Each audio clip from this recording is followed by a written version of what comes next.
everyone. Can we all hear me?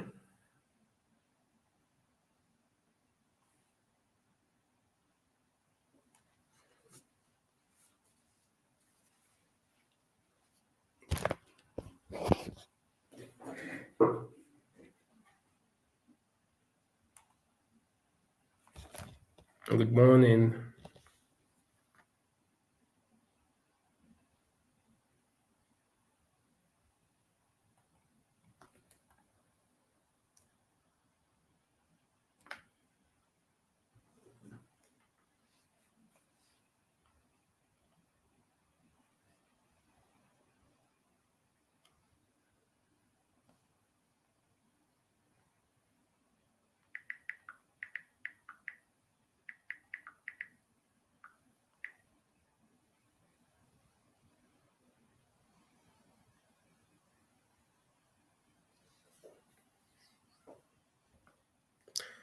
All right.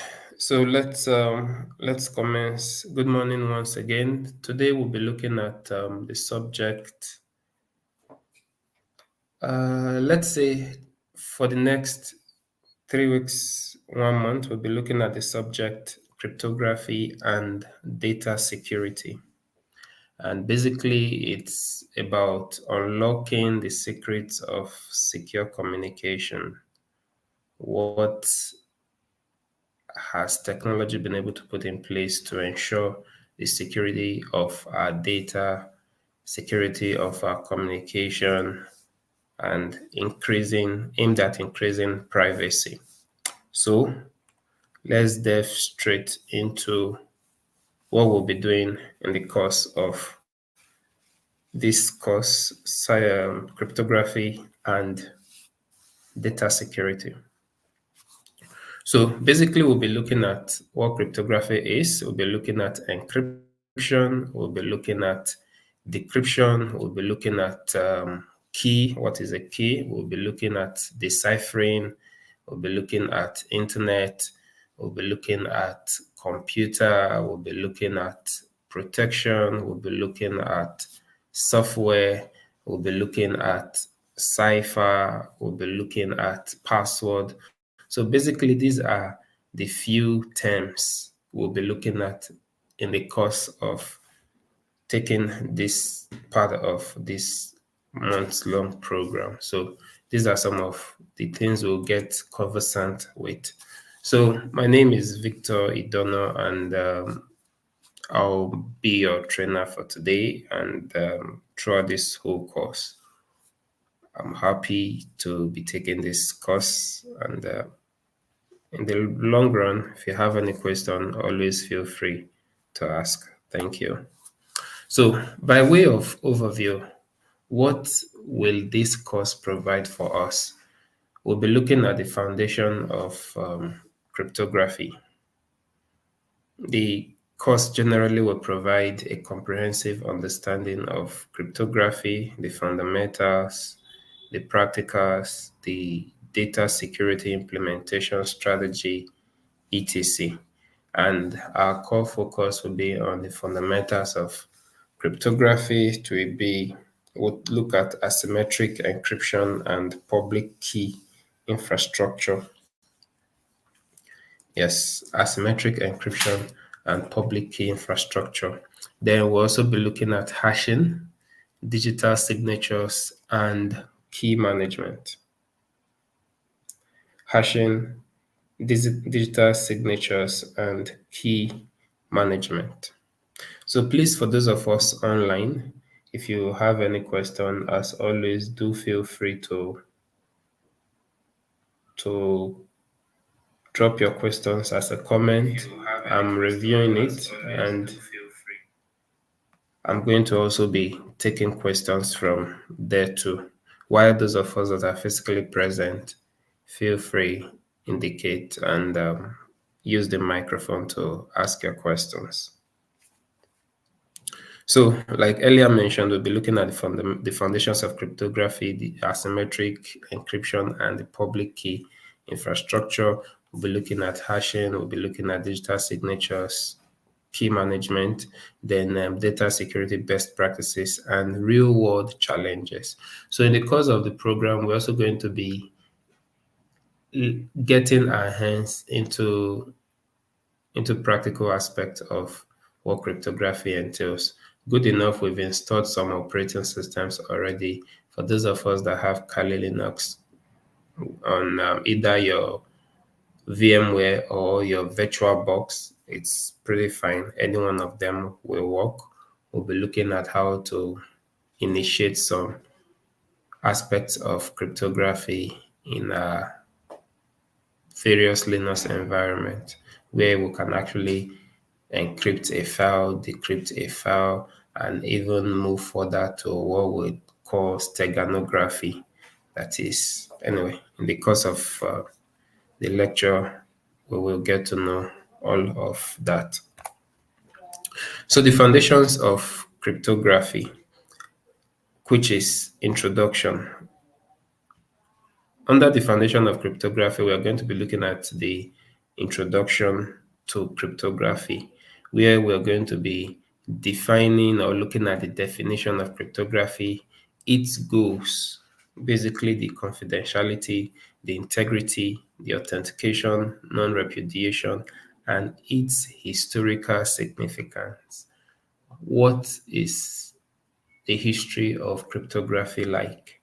Then we're also going to be looking at the basic cryptographic concepts, which talks about encryption, decryption, the ciphers, the keys, the symmetric versus the asymmetric encryption, and hashing. Then we'll be looking at practical examples. How can cryptography be used in our everyday life, either for our online banking, messaging apps, securing files on our mobile devices, etc. Basically, how cryptography can be utilized in our everyday life.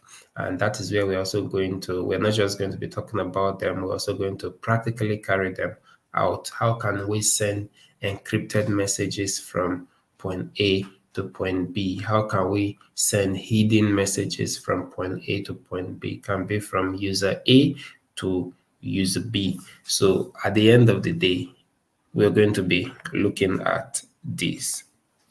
So let's start. What is cryptography? What is cryptography? So by way of definition, cryptography is the practice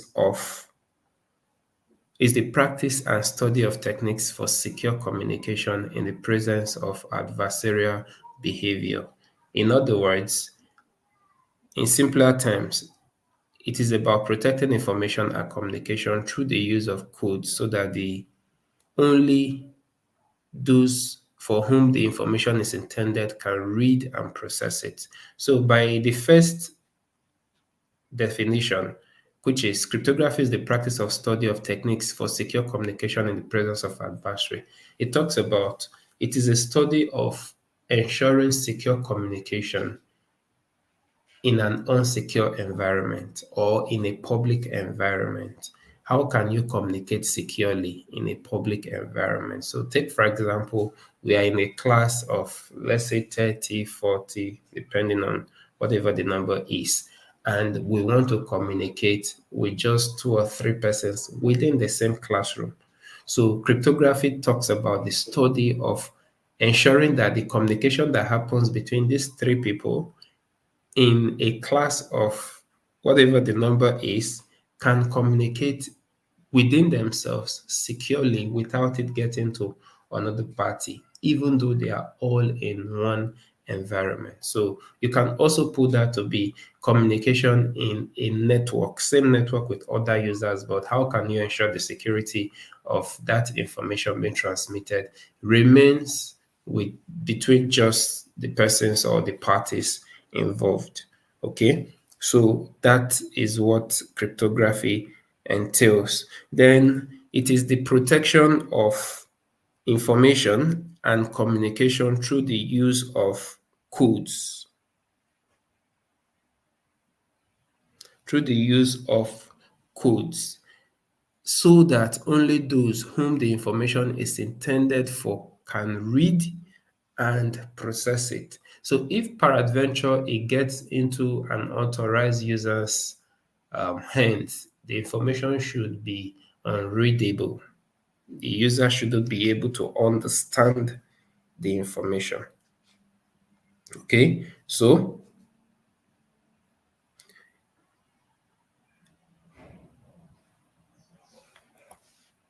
some classic goals of cryptography.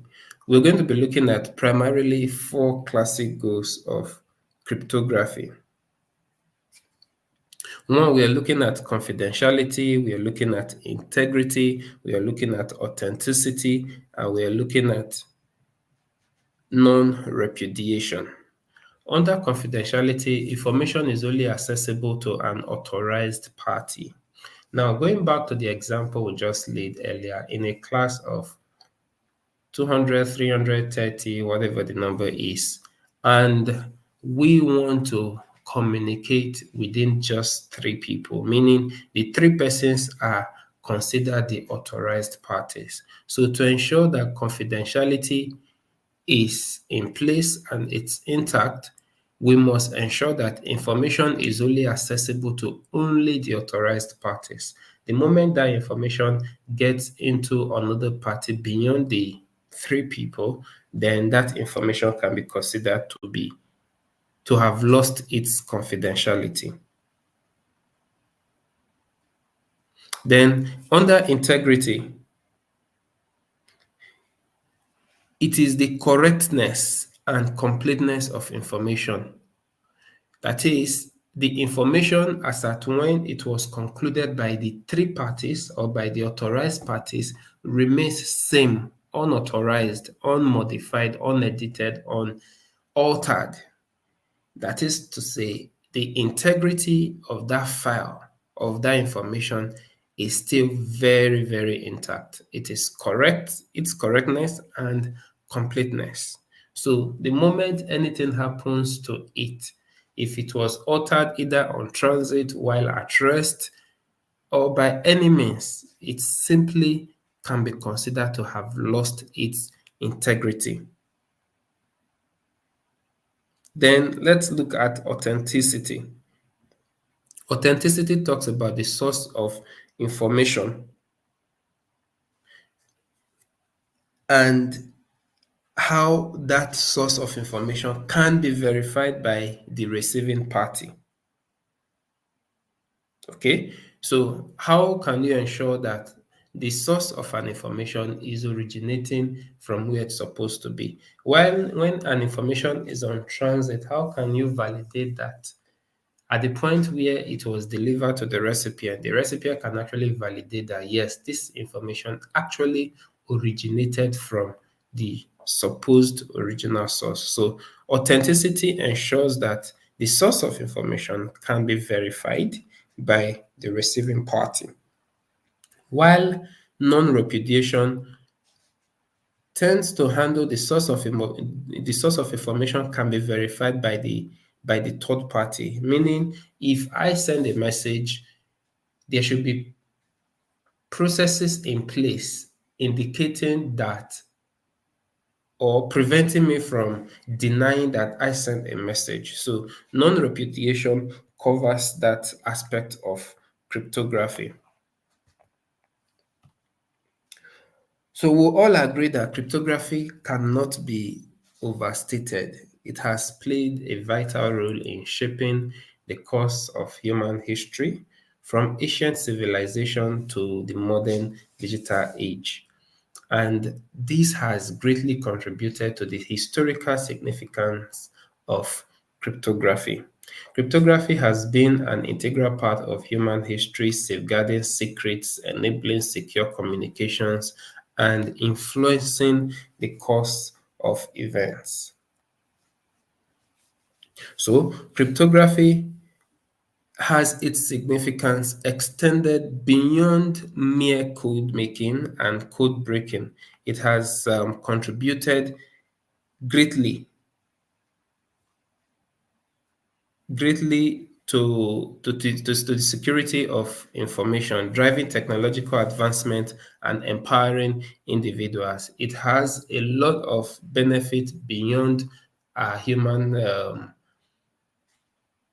interaction. It has contributed greatly to basically what we do every day on daily basis from years back, and it has been right from ancient times till date. It has been implemented in different industries in different aspects of life. So, importance of cryptography in today's world, we can look at some of the importance, which covers one, protecting sensitive information. Cryptography in our today's world can be said to be of importance to protecting sensitive information.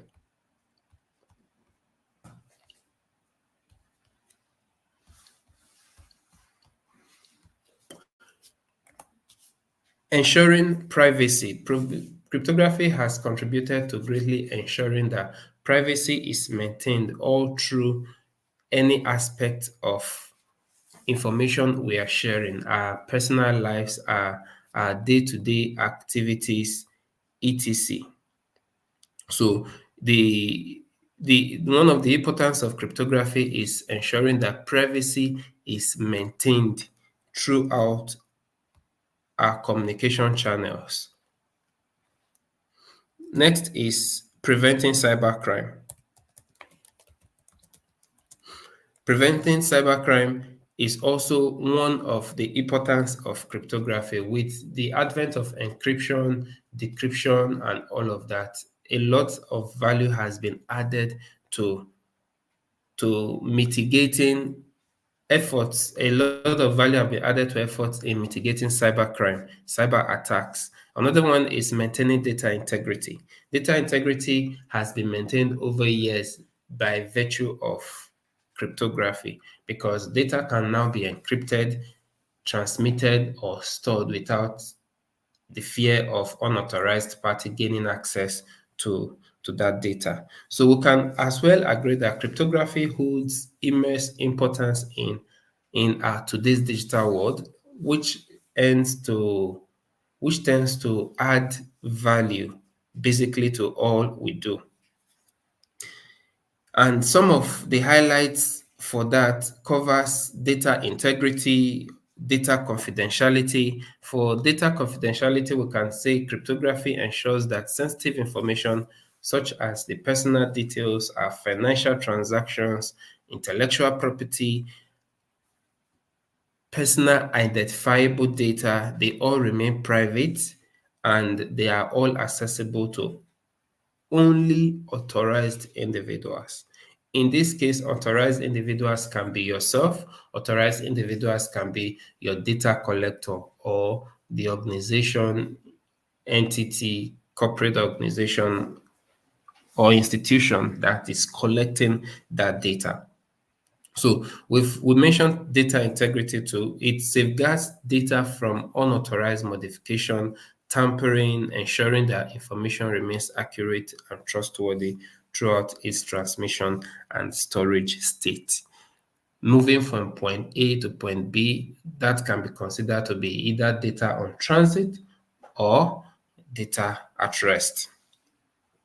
Then also for authentication, it verifies the identity of communicating parties. It validates who you are communicating with because you need to do that validation test. It prevents impersonation and ensuring that information is exchanged only with legitimate entities. Then we now look at secure communication, which cryptography have greatly contributed to, enabling secure communications. Cryptography has facilitated secure communication even in the presence of adversaries. From the Caesar cipher used in ancient Rome to the complex encryption algorithms that safeguard our online interactions of today, secure communication has been an integral part of cryptography because it has added or contributed greatly to it.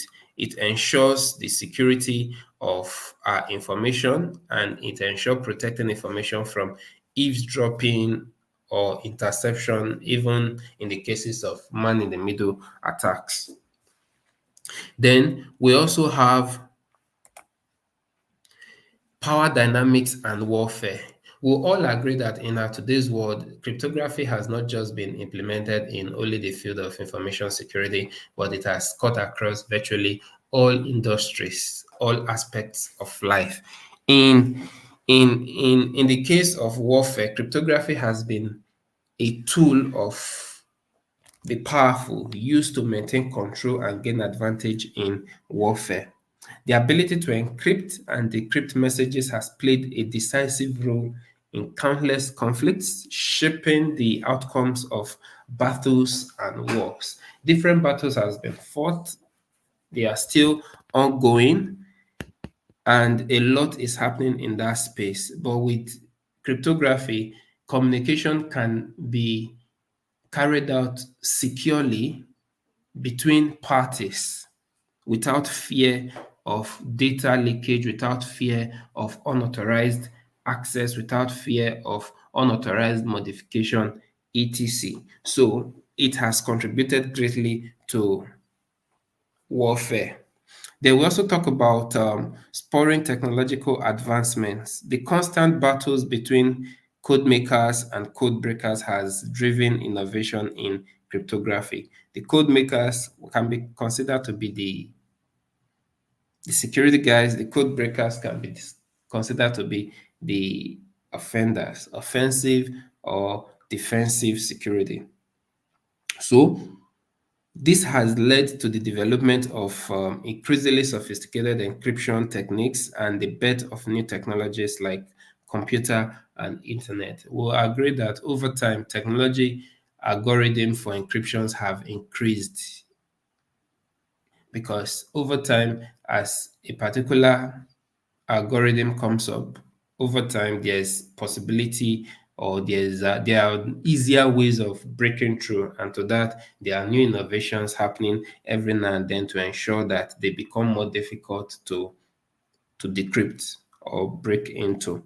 So next is empowering individuals and fostering freedom. With cryptography has also been used to empower individuals and promote freedom of expression.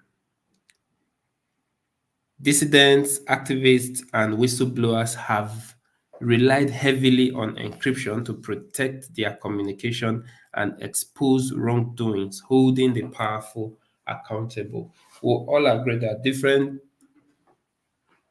things happen on the internet under the disguise of cryptography involvement. So, take for example, someone wants to post something sensitive on the internet or say something that is in a way challenging constituted authority. So, the person can decide to do this comfortably by deploying cryptography, simply encrypting his or her message or channel of communication and just dropping the word out there. So this has also contributed greatly to what we do. So foundation of the digital economy. Cryptography can be considered to be one of the foundations of the digital economy.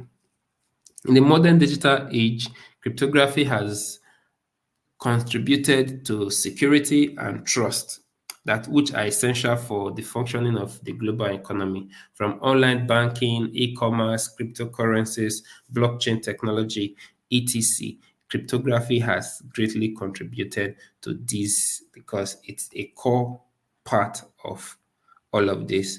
E-commerce and online transactions, cryptography undermines the security of online transactions, protecting sensitive financial information and ensuring that confidentiality and integrity of payment processes are maintained throughout the entire transaction process.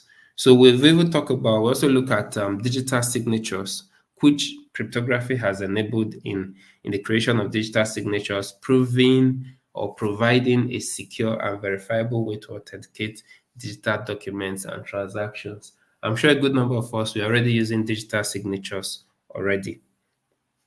Then we also talk about cryptography playing a role in the blockchain technology, which forms the foundation of blockchain technology, enabling the creation of secure and decentralized tamper-proof systems for various applications, including smart contracts, cryptocurrencies, etc.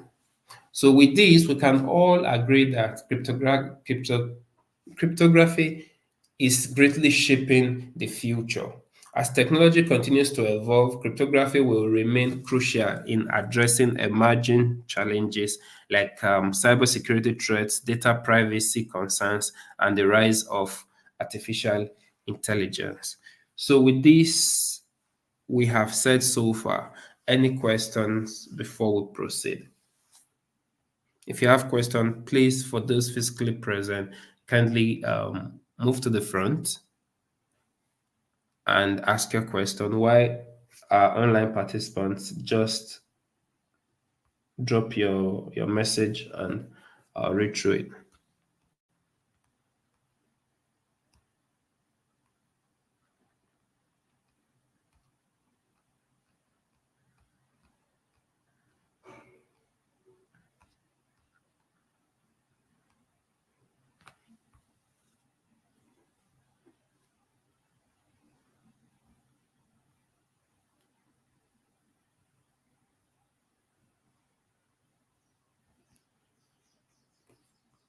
Any questions, please?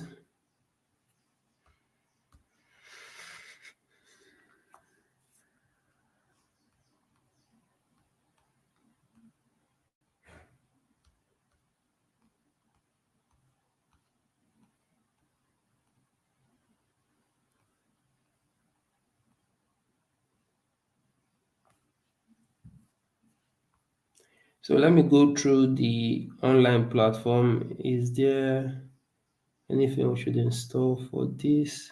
Okay, for someone is asking if there's anything we should install for this. For now, basically, there is really nothing because some of most of the tools we'll be needing, we have them installed already. For example, during some of our practicals in time past, we have installed Kali Linux. We've installed that on either VMware or VirtualBox. So practicals with regards to cryptography will be doing it in these environments. Then in some cases too, there are already existing tools which you can use to implement this. However, I'm going to be taking us through how we can carry out some cryptography or implement cryptography in our day-to-day activities without having to purchase any paid tool. Yeah. So during the practicals we'll be doing later on in the course of the training within the coming 1 month, we'll definitely touch all of that. So you don't need any special tool installed, at least for this level.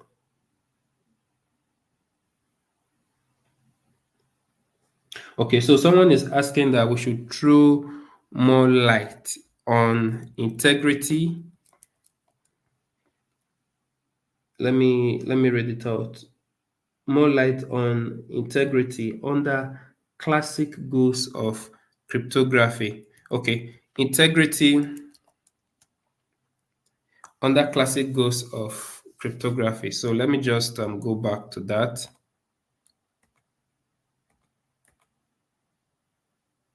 So integrity is the correctness. Integrity is the correctness and completeness of information.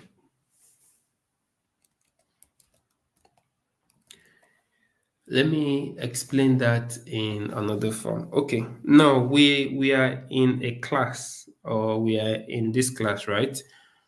We concluded that part of the classic goals of cryptography that we've looked at in this class are four, which is confidentiality, integrity, non-repudiation, and authenticity. Now, this is what we have agreed. This is what we have noted down. We can decide to now send this information or store this information. Now, if we store this information that these were the only four classic goals of cryptography we looked at in the course of the course, we've concluded that we've stored it and we've saved it or transmitted it as the case may be. Now, if while that information or that data, while it's on transit or while it's at rest, an attacker, an unauthorized user, gains access to it and modifies it, either removing, making it to be 3, or adding, making it to be 5, or even maintaining the number but changing the content or the context of what we've discussed, that document has lost its integrity. Why? It is no longer complete. It is no longer correct as at when the authorized parties created it. So that is what integrity under the classic goals talks about and covers. The integrity of cryptography also can be referred to as the ability of cryptographic systems to ensure that data remains unaltered. Alteration has not happened to that data. No external modification, either authorized or unauthorized. So take for example, one authorized user can even gain access because he has access and he modifies, excuse me, he modifies that data without the consent and approval of all other authorized users. At that point, if he modifies it, that data can be considered to have lost its integrity. So it ensures that data remains unaltered, it remains trustworthy throughout its transmission and storage. While it's in transit and while it's in storage, it maintains that data remains unaltered and trustworthy. It simply guarantees that the information has not been modified at all, it has not been tampered with or corrupted by unauthorized party, either accidentally or intentionally. Remember, something can be due to human error, it can be accidental, or it can be intentional. So some key aspects of integrity when it comes to cryptography, we can look at the data integrity, which ensures that data remains unchanged during transit or storage. Even minor alteration in the data will make that alteration detectable. Then we also look at we also have something like message authentication, which verifies the authenticity of a message and it confirms that it originated from the claimed sender and has not been modified in transit. Remember, we talked about non-repudiation. Then also the non-repudiation itself, which provides evidence that a specific action or communication took place, preventing individuals from denying their involvement. Like I mentioned, if I send a data, there should be mechanisms in place preventing me to be able to deny that I'm not the one or I didn't send such data. So that is what non-repudiation covers. I believe I've answered your question.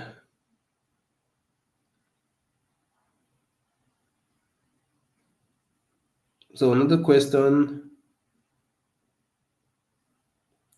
Okay, since cryptocurrency are said to be secured by cryptographic encryption, how then does the government intercept so-called transactions in a decentralized platform? Well,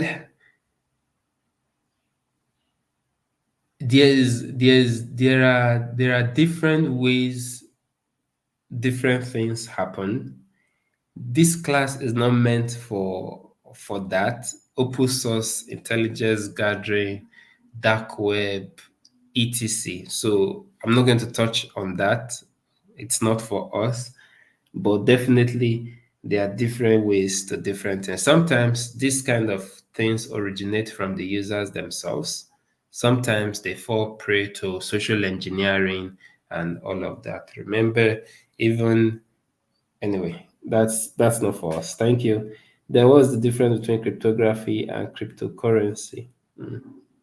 They are different.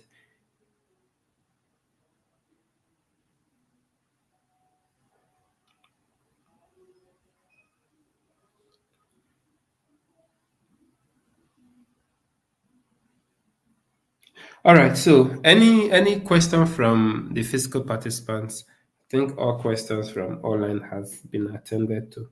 The ones that are related to this topic and this class. So let's move forward. So mechanisms used to ensure integrity when it comes to cryptography. We talk about hash functions.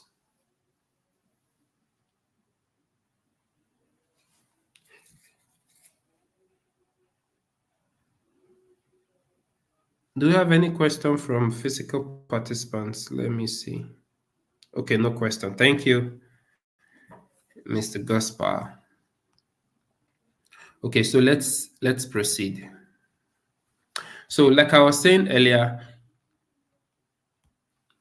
mechanisms used to ensure cryptography or integrity, we have hash functions. These generate a unique fixed size fingerprint, which can be considered or referred to as hash of the data. So even a slight change in the data will result in a completely different hash. The moment you introduce something new or remove something, no matter how small, it will automatically modify or update. Let me not use the word modify. Let me use update because it will change the hash value for that file. So that is what hash functions do, making it easy to detect any modifications. Then we also talk about message authentication codes, that is MACs. These use a secret, they use secret key to generate a code that is appended to the message. The receiver can verify the integrity of the message using the same secret key. So if you use a secret key to generate a code for a message, you send a message.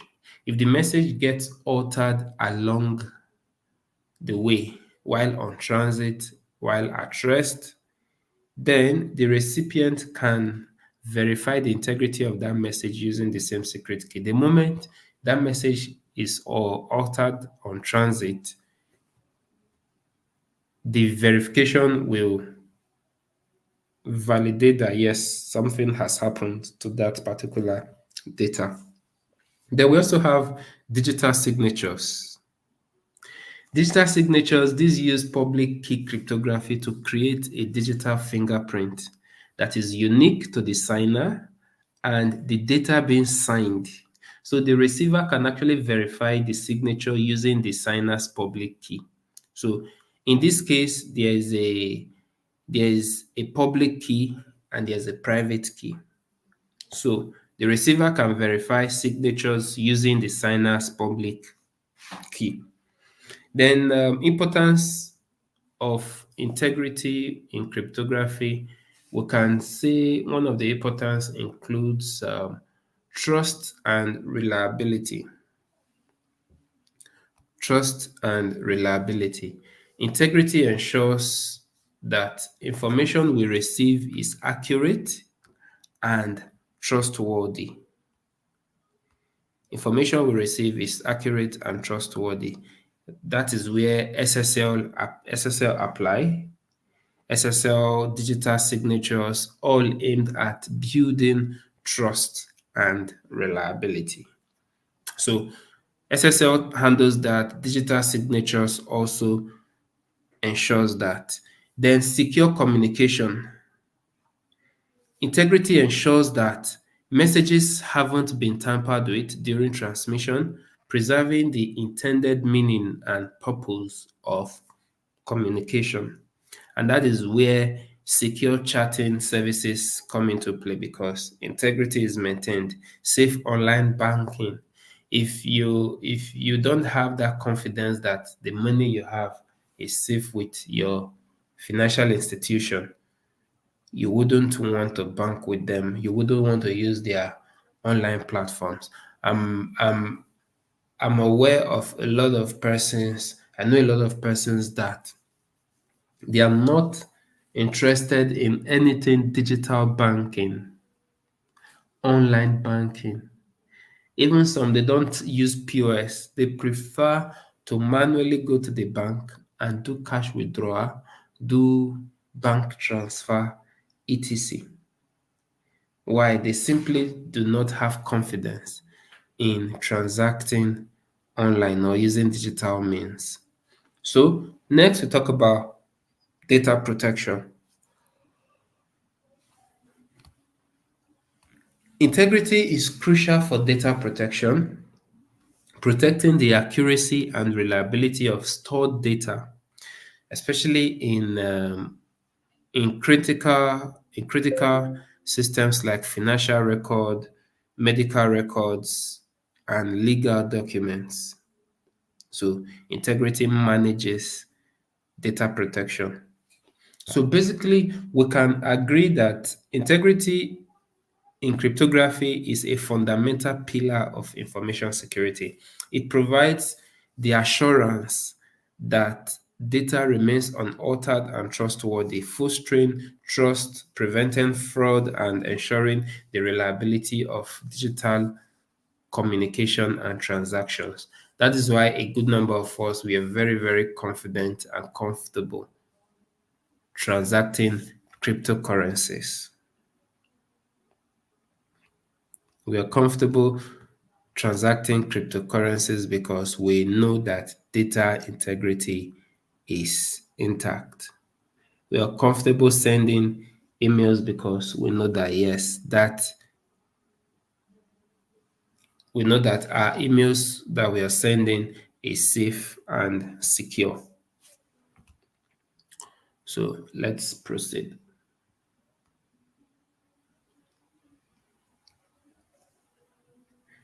So cryptography has what we call is broken down into some into some key domains. We'll have the asymmetric. We mentioned that earlier when we are looking at what we'll be doing. We mentioned asymmetric, we mentioned symmetric, and we mentioned hashes. I think hashes have touched that a bit.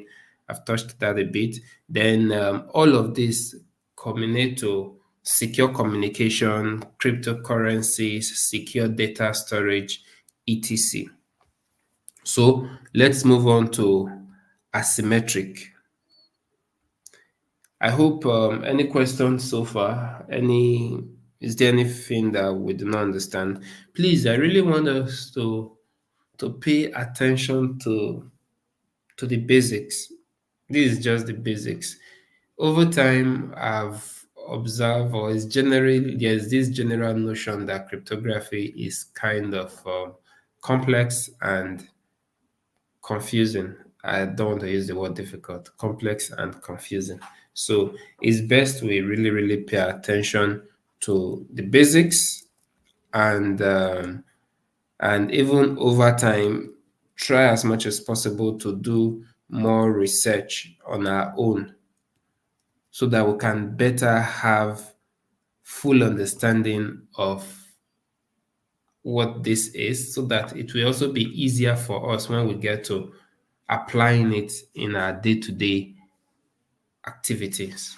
Okay, so next is let's look at the public key cryptography, the asymmetric keys rather.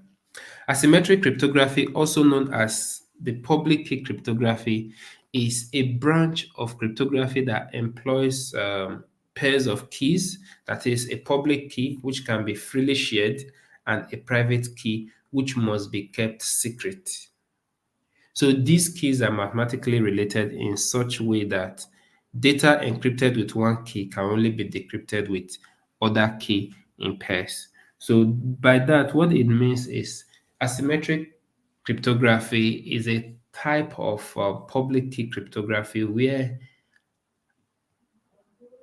I want to share information between myself and you, the student, right? So all I'll simply need to do is ensure that I have my public key cryptography or symmetric key cryptography creates room for two keys. One is considered public, one is considered private. So all I'll need to do is to give you the public key. I'll give you the public key telling you that any data or any information I send to you, it's in an encrypted state. You have to use your public key to decrypt it. So if there's if at all you receive any message purporting or claiming to be from me, meanwhile in reality that message is not from me, if you attempt decrypting it with the public key you have, it will not work. So that also helps to validate the authenticity of the sender.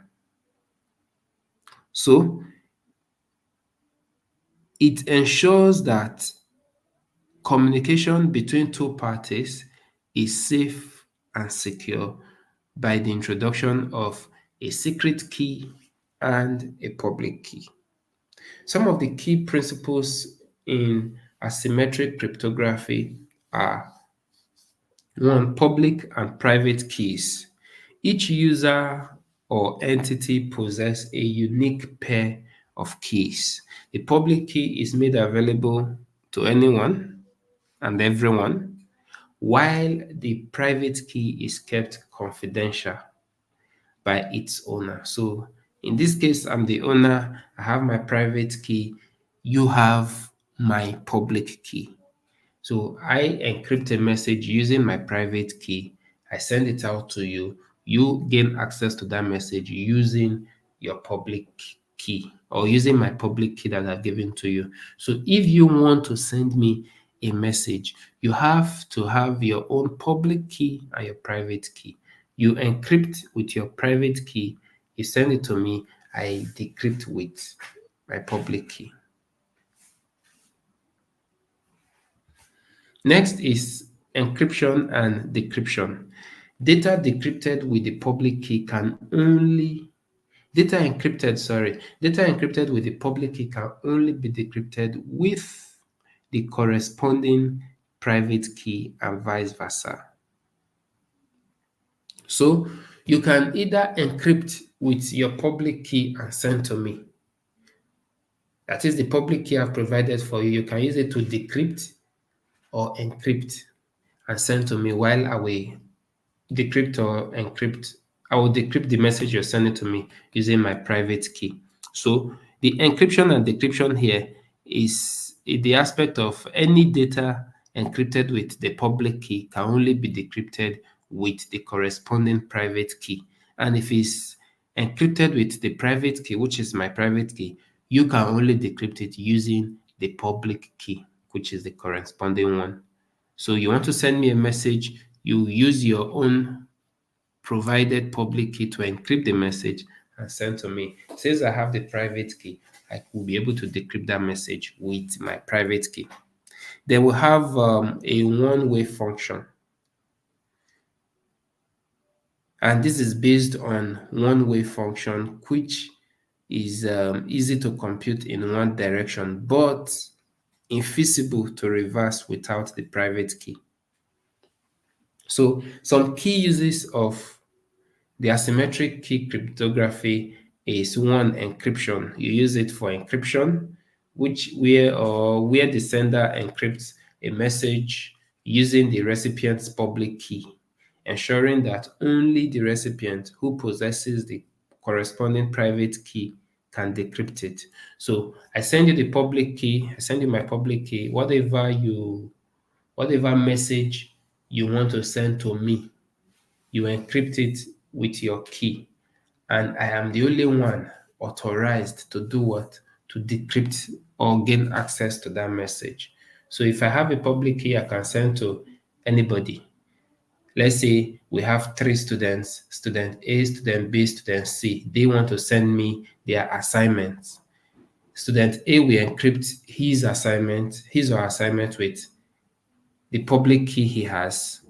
Same with student B, same with student C. Now, student A cannot decrypt that of student B because it was encrypted with the public key. And you can only decrypt with the private key. And in this case, I am the only one having the private key. So I'm the only one that can decrypt that message. So some of the advantages of this is that it enhances security. It enhances security. It eliminates the need to share a secret key between communicating parties, reducing the risk of key compromise. If we have one key for encryption and decryption, it reduces the risk of compromise. It means if student A gets access to student B's assignment, even though it's in an encrypted state, student A can successfully decrypt student B's assignment.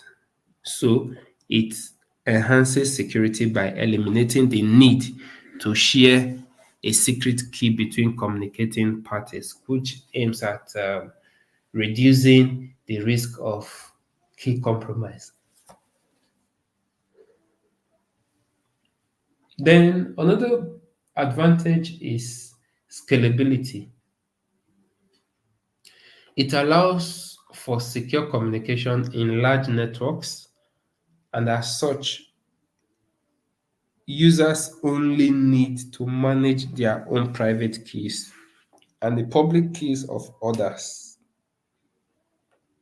So I only manage my private key and public keys of other people, because whatever message they will send to me, I can decrypt with their public key. Whatever message I will send to them, they can decrypt with my public key.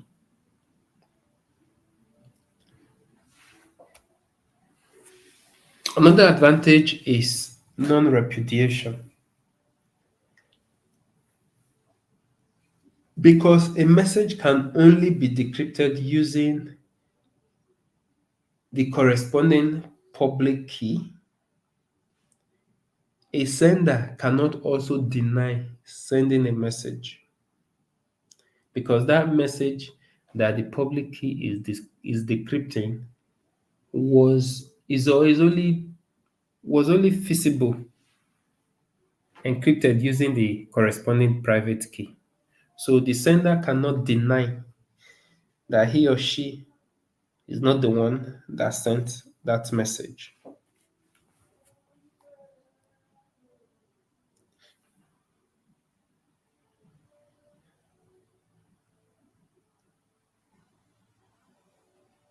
Someone is asking, okay, I will attend to that. Let's finish first. So next, while it has advantages, it can also be said to have disadvantages, e.g., computational overhead. Asymmetric cryptography operations are generally slower than symmetric encryption, making them less suitable for encrypting large amounts of data. So it has a computational overhead disadvantage because they tend to be slower, and since they are slower, they are less suitable for encrypting large amounts of data. Then we also have key management. It requires careful management of private keys, as their compromise can lead to unauthorized access and decryption of data. So me managing private keys, if I don't manage them carefully and it gets into the wrong hands, then it can lead to a successful compromise. Then we have common asymmetric cryptography algorithms. The common ones includes RSA, which is the Rivest Shamel Adoman. So this is widely used for encryption and digital signatures. Then we also have the elliptic curve cryptography. Basically, there is a short form for ECC.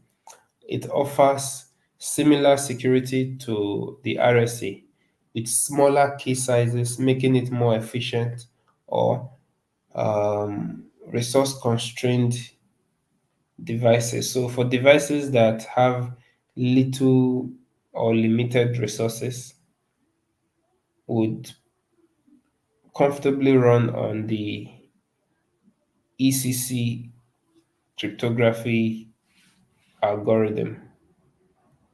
So next is some real world practical applications of this. Includes one, it includes secure online communications. So securing emails, instant messaging, and other online interactions is made possible with this. Then we also have e-commerce and online transactions, which entails protecting sensitive financial information during online transactions. Then we also have secure remote access, which involves authenticating users and encrypting data during remote access for networks and systems.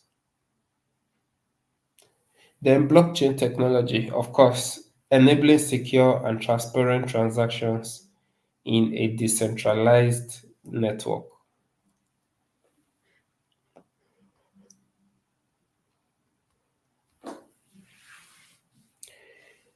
Asymmetric cryptography can be considered to be the cornerstone of modern information security. So it can be considered to be the modern cornerstone of information security, providing essential mechanisms for confidentiality, authentication, integrity in various digital platforms or digital applications. So next is let's look at the symmetric key cryptography. We've talked about the asymmetric. Any questions so far on asymmetric before we move to the symmetric key cryptography?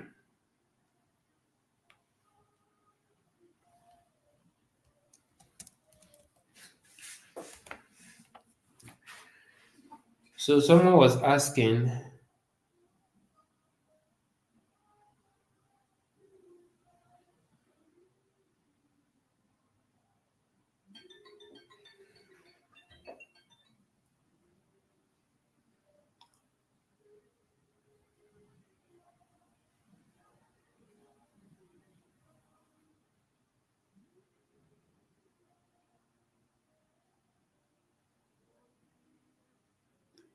please, questions if you ask. I'm trying to go through the ones online. What's the difference? Someone is asking, Mr. Desmond is asking, what's the difference between cryptography and steganography? Both are encrypted messages. They are not encrypted messages. What's the difference between cryptography and steganography? So, like we've been discussing about cryptography since. We've been discussing about cryptography since. Now, steganography is an aspect of encryption and decryption.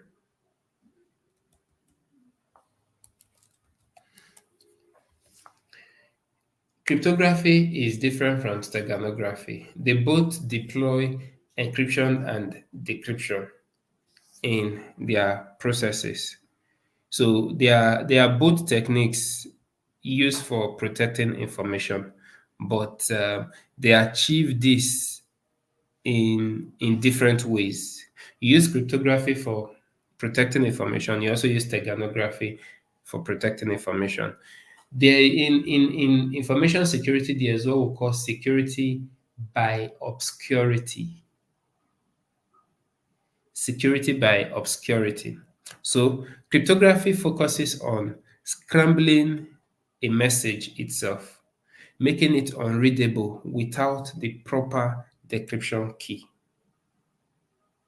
So cryptography in encryption scrambles messages and it makes it unreadable if you do not have the right key, the right decryption key.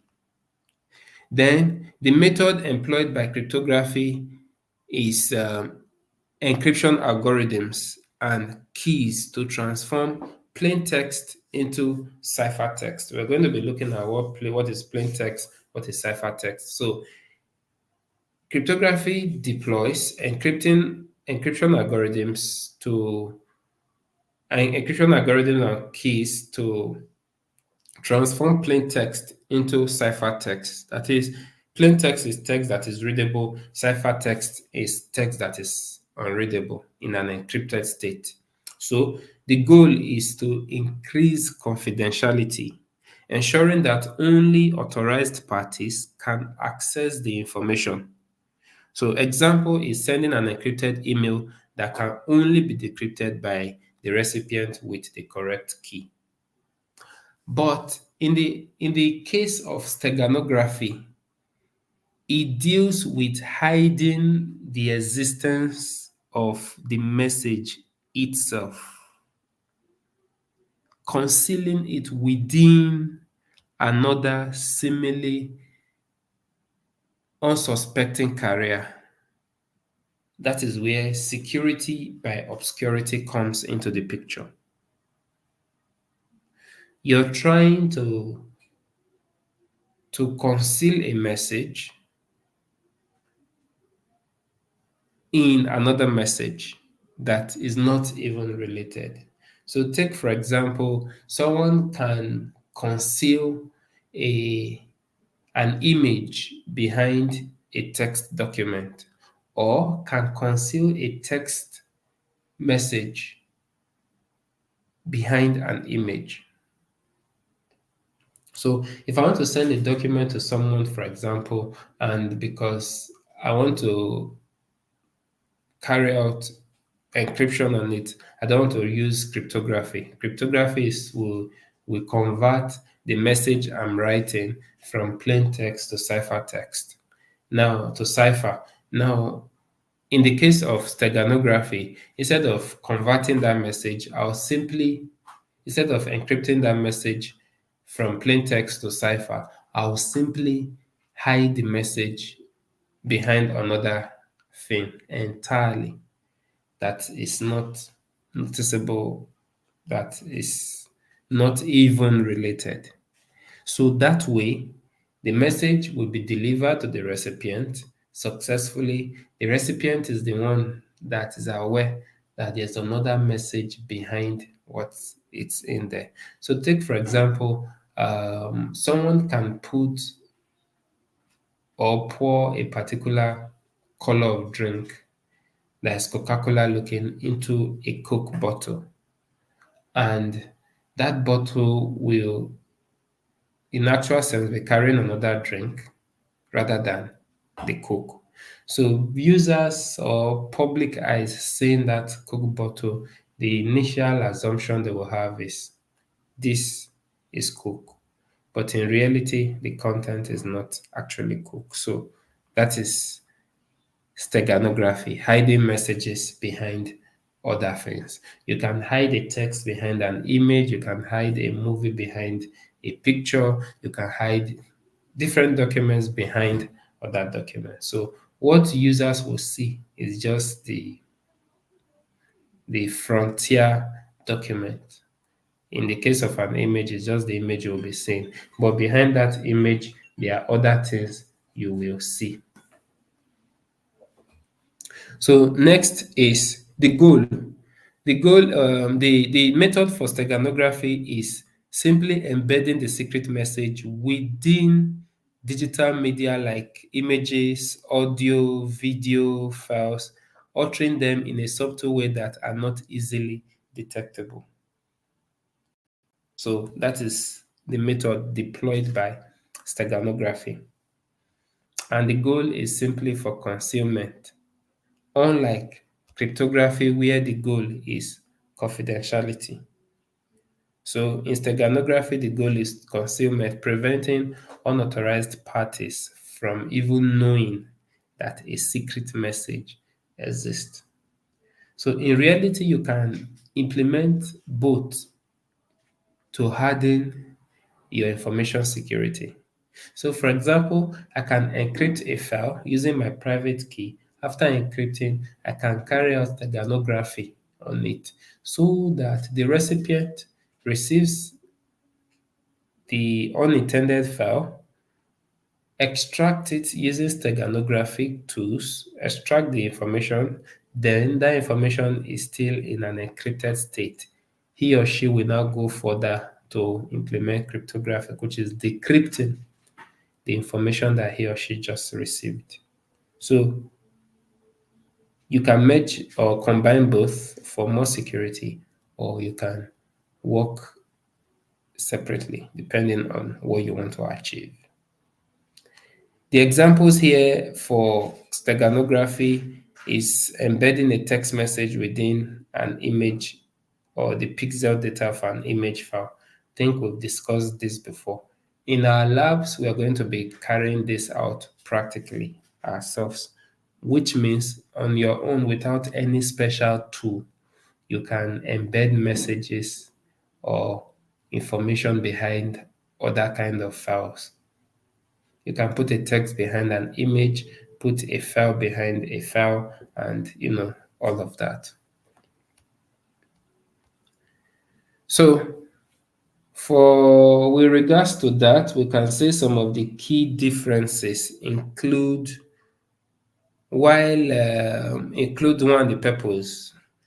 The purpose for cryptography is protecting message content, but the purpose for steganography is hiding the existence of a message. So you can let's use a briefcase containing money, for example. You can password that briefcase. You can use padlock to lock the briefcase. In that case, you're trying to work on access control, but the content in that briefcase should show like plain white paper or something, not readable. However, if you're talking of steganography, a suspecting attacker can even gain access to the briefcase, but he or she cannot gain access to the data within the briefcase. That is for cryptography. But in steganography, it is totally attempting to conceal the existence of that briefcase in the first place. So the attacker does not even one get to know that such briefcase exists, nor to talk of attempting to break into the briefcase. So cryptography focuses on message content, while steganography hides the existence of that message. Next is method. Method of encryption and decryption varies in cryptography, but in steganography, hidden message is not visible. So that is simply the goal, ensuring or concealing the existence of that message. Then we also look at security. We also look at security, which in cryptography relies on strong encryption algorithms to mitigate possibility of successful decryption by an unauthorized party. But for steganography, the rules on it simply relies on secrecy of the embedding technique. So if you conceal, if you use a very good embedded technique, it will be more difficult to identify. So steganography relies on the secrecy of embedding technique. Then finally, it is detection. For cryptography, the question is it can be detected, but breaking the encryption is difficult. You can see the message, but it is useless, it is unreadable, you can't get the actual information because it's in a cipher state. That is cryptography.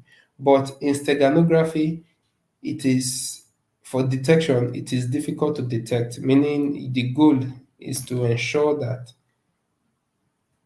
detection is not possible without knowledge of the steganographic method. So it's even possible for you to see a file if you don't know how steganography was used in embedding a message into that file. It's difficult for you to even identify how to reveal the hidden message.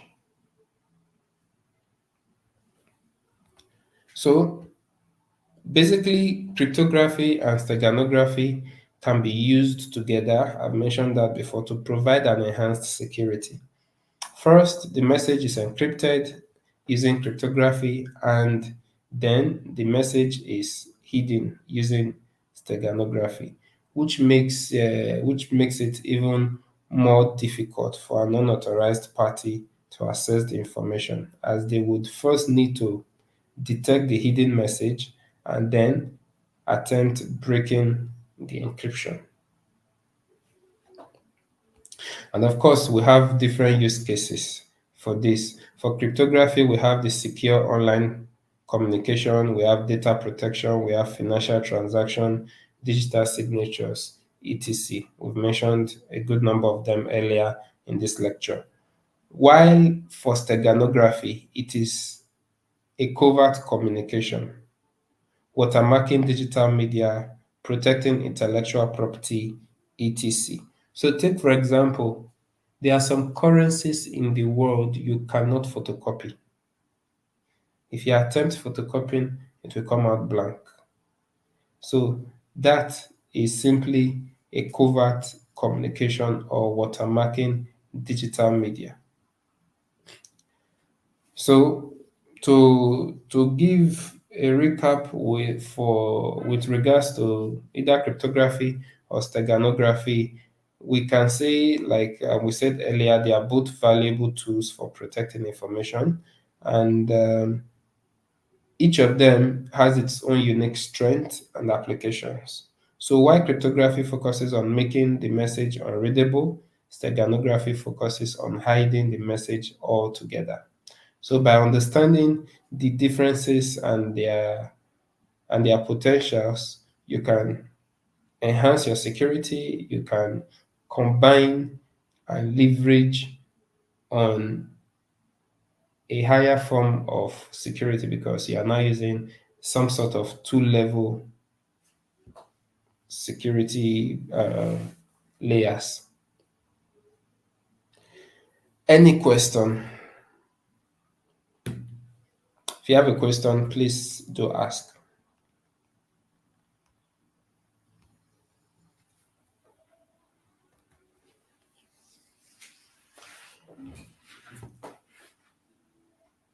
So the remaining 40 minutes, 13 minutes is for questions and answers. All those that have been listening in class, please, it's time for you to ask your questions. From next week, we've touched hashes today. So today we've touched cryptography, we've touched asymmetric, we've touched symmetric, and we've touched hashes. I touched hashes earlier, and that's where we'll be stopping Next week, today. we've touched hashes today. So today we've touched cryptography, we've touched asymmetric, we've touched symmetric, and we've touched hashes. I touched hashes earlier, and that's where we'll be stopping today. We've touched hashes today. So today we've touched cryptography, we've touched asymmetric, we've touched symmetric, and we've touched. Is re-echoing? Please kindly mute it. If anyone have a question, please ask.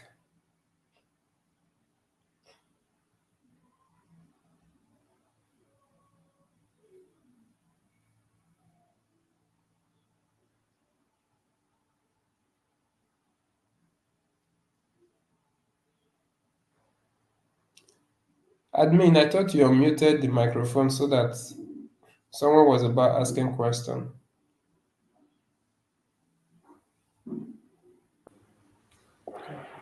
Morning, sir.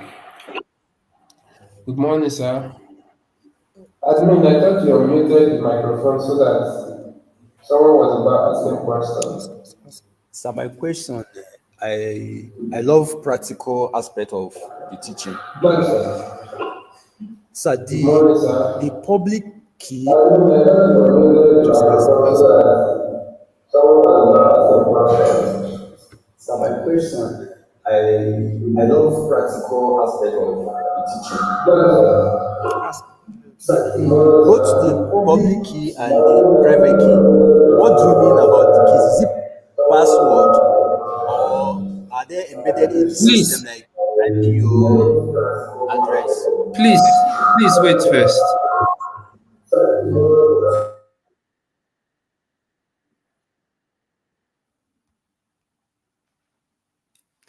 Please, is re-echoing and we need to mute. I can barely hear you. I think there's another PC in the hall that's on. So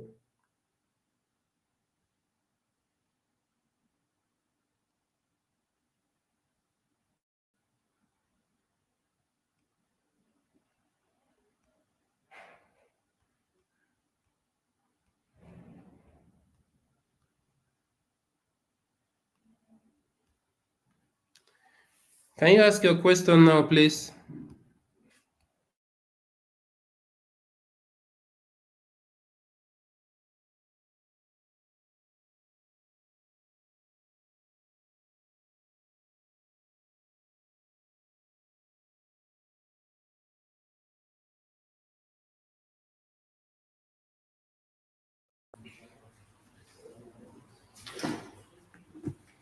Okay, yeah. Try asking first, please.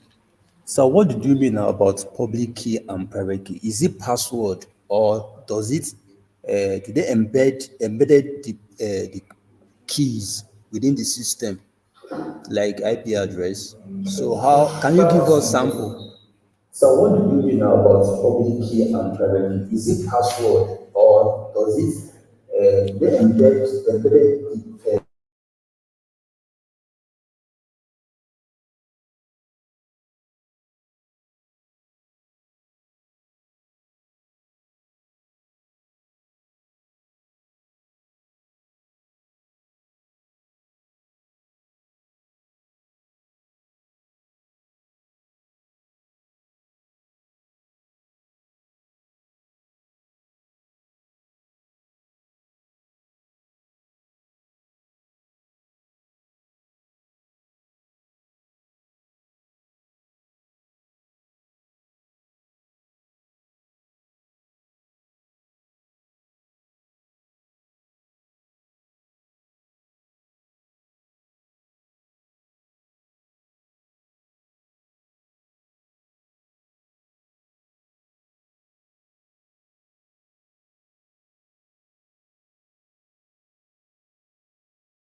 Hello, did you hear my response?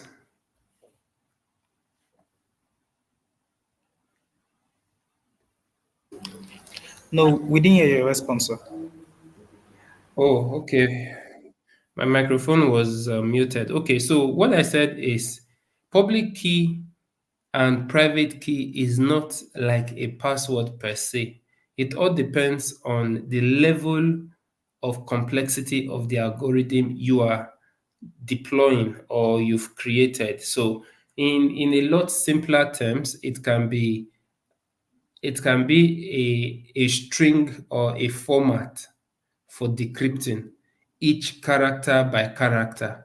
But in more complex environment, they are beyond what you can manually compute. So in that case, you have that is why it's called an algorithm. But in the course of this course, in the coming weeks, we're going to go into each of these aspects in clearer terms with more examples, and we'll be able to understand it better. So just be patient. We're just starting. Let's get used to the terms first. As we go deeper, we'll get to understand them better in clearer terms. Thank you.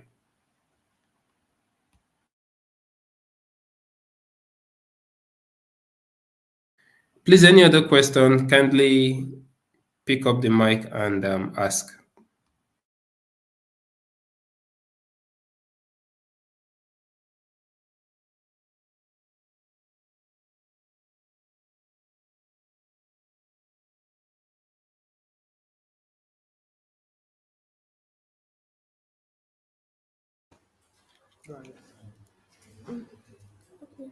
Good morning, sir. My name is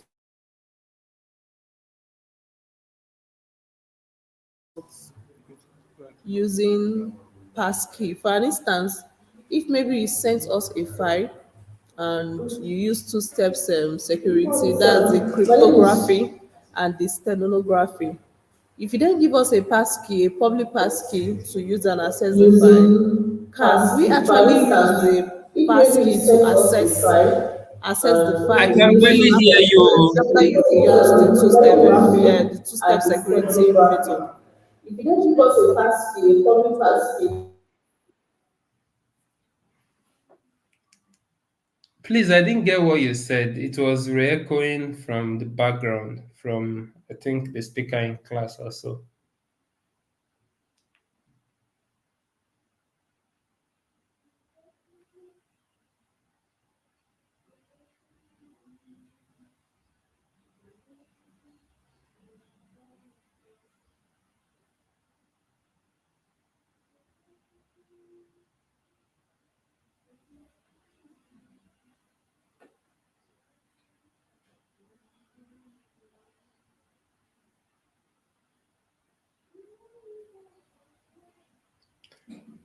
Please, can you repeat the question?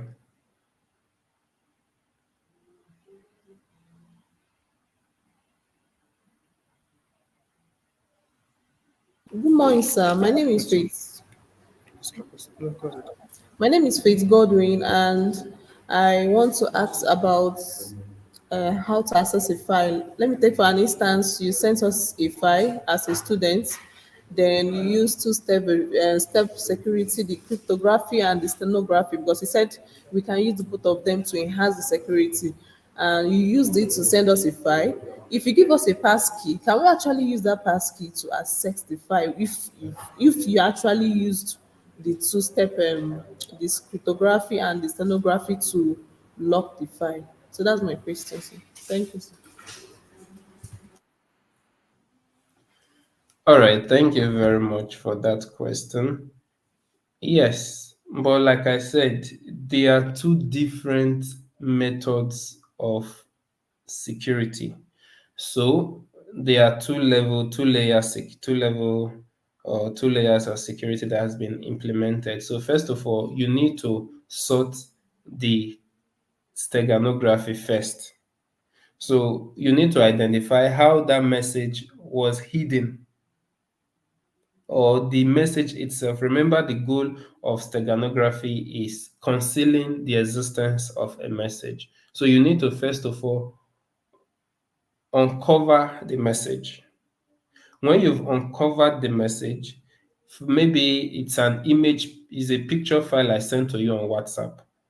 That picture file, unknown to you, is containing a file, let's say a .txt file, and the content of that .txt file is encrypted using a public and a private key. I've used my private key to encrypt it. You have the public key. You can use the public key to decrypt it. So first off, you need to find a way or identify a way, or they want to communicate to you, since you are an authorized person, the way to unhide that .txt file that is sitting behind the information, that is the image I've sent to you, either on WhatsApp, on email, uploaded to an online storage environment for you to download.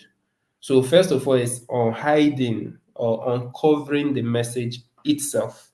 After uncovering the message, you have sorted steganography. Next is for you to now go into decrypting the message or the content of the message, so as to be able to now get the actual plain text that I sent out originally.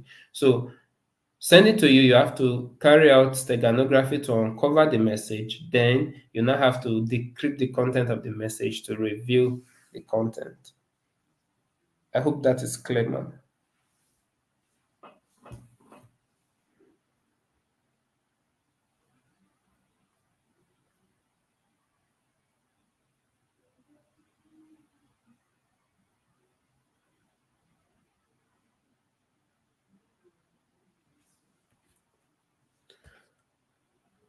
All right, thank you all. In the absence of any other question, we'll be ending the class here today.